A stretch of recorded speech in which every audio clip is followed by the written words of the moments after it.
Childhood friends. You may have heard it is the custom for kings to let warriors stand on the left, the side of the heart, and courage. You may have heard it is the custom for kings to let warriors stand on the left, the side of the heart, and courage. On the right, they put the chancellor and various secretaries, because the practice of bookkeeping and writing usually belongs to the right hand. In the center, the Sufis, because in meditation they become mirrors. The king can look at their faces and see his original state. Give the beautiful ones mirrors and let them fall in love with themselves. That way they polish their souls and kindle remembering in others. A close childhood friend once came to visit Joseph. They had shared the secrets that children tell each other when they are lying on their pillows at night before they go to sleep. These two were completely truthful with each other. The friend asked, "What was it like when you realized your brothers were jealous and what they planned to do?"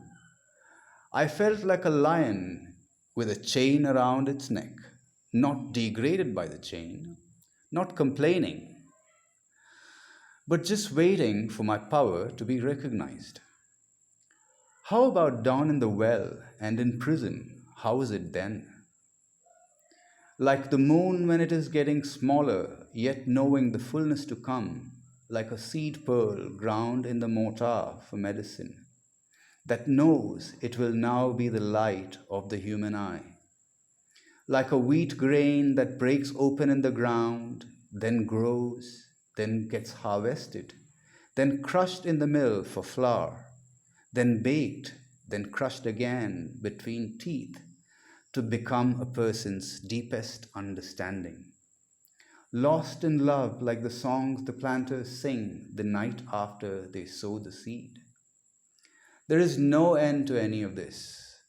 Back to something else the good man and Joseph talked about. "Ah, my friend, what have you brought me?" "You know a traveler should not arrive empty handed at the door of a friend like me. That is going to the grinding stone without your wheat. God will ask you at the resurrection, 'Did you bring me a present? Did you forget? Did you think you wouldn't see me?'"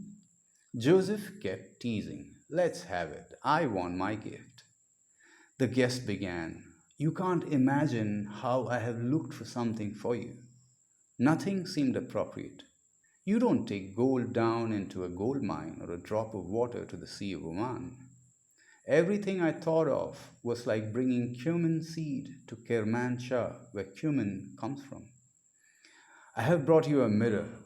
Look at yourself and remember me." He took the mirror out from his robe where he was hiding it. What is the mirror of being, non being? Always bring a mirror of non existence as a gift. Any other present is foolish.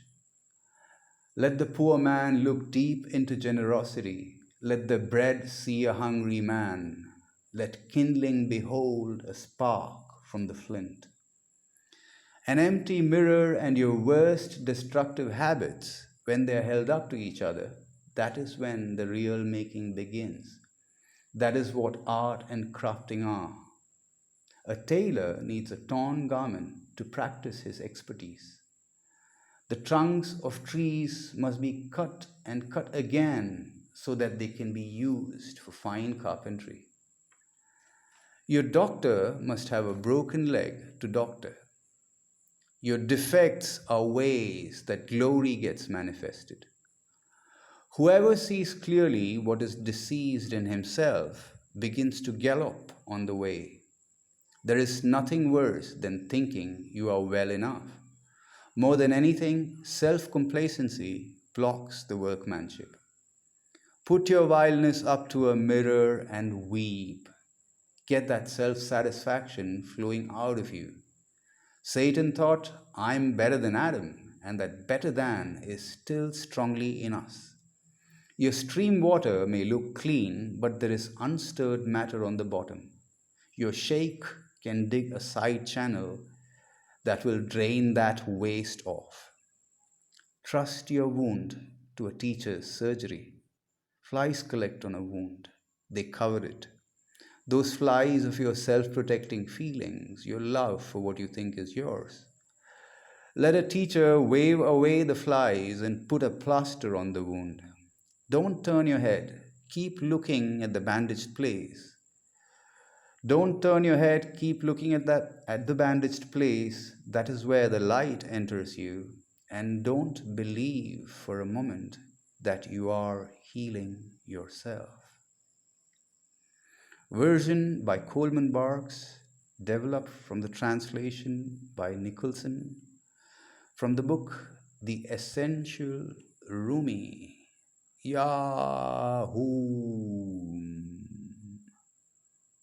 This now is it.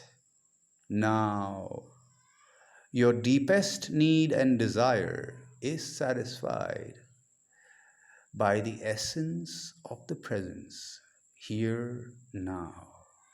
Yahoom.